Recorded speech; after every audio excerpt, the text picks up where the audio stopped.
So in this part of the video, we are going to talk about sex determination in humans. Let's first start with the introduction. So majority of the animals, including human beings, display sexual dimorphism, meaning a person can be a male or a female. And sex determination happens by virtue of sex chromosomes, that is the X and the Y chromosome. We are characterized by the presence of sex chromosomes and autosomes. Autosomes are all those chromosomes other than the X and Y. Let's first talk about sex chromosomes. The Y chromosome was discovered by Natal Stevens in humans, and naming the X chromosome is attributed to Carl Heinrich Hanking. The total number of chromosomes in a person is 46, out of which 22 pairs are homologous and are termed as autosomes. The 23rd pair is similar in females, that is both are X chromosomes, while in case of males, one chromosome is X and the other is Y chromosome, and it represents their 23rd pair. The X and the Y chromosomes are what we call as sex chromosomes. Now, the genotype represents the genetic makeup of an individual, and the physical or the morphological appearance or features that get manifested as a result of genotype, they are termed as phenotype, and the sex chromosomes do play a role in these features. These possess different number of genes. That means the number of genes in X and Y chromosomes are different, and they vary in the number. Now let's first have a look at the structure of X chromosome. This chromosome is considerably larger than Y chromosome of males. As per the Human Genome Project, X chromosome possesses more than 1000 genes. Let's briefly talk about structure of Y chromosome. This chromosome is significantly shorter than X chromosome.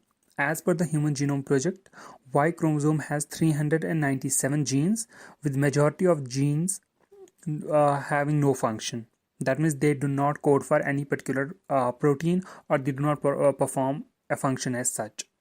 If we talk about structurally, the Y chromosome has major three parts, namely the pseudo-autosomal regions PAR1 and PAR2, and a heterochromatin region and a male-specific region.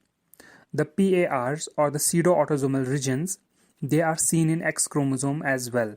Together, the PAR1 and PAR2, they possess 20 genes that code for proteins. And there are 23 genes that code for proteins in the male-specific region of the Y chromosome. Y chromosome also has the SRY, or the sex-determining region, Y, which encodes the protein SRY, also termed as a testes-determining factor. The testes-determining factor plays a significant part during the sex determination into a male anatomy.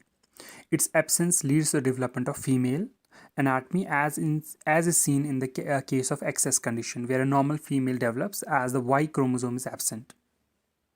Now, how does the sex determination occur in human beings? As discussed about sex chromosomes, these determine the sex of the placental mammals, including humans.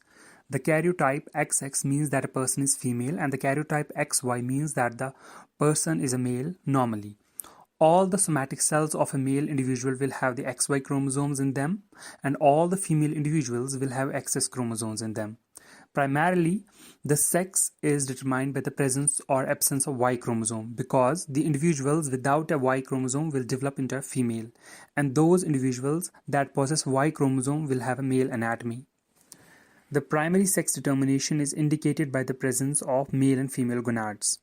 The testes lead to the formation of sperm, and the ovum leads to the formation of egg, while the hormones that are produced by these gonads determine the phenotype of the individual and is called the secondary sex determination. The ova possesses 22 plus X chromosomes, and the spermatozoa possesses 22 plus X or 22 plus Y chromosomes in an equal distribution, meaning that 50% of the spermatozoa will have 22 plus X type chromosomes and the other 50 will have 22 plus Y type. The ovum may be fertilized by either of the type of spermatozoa. Therefore, if the sperm possesses X chromosome, then the zygote so formed will have the 44 plus XX chromosomes, and it will be a girl.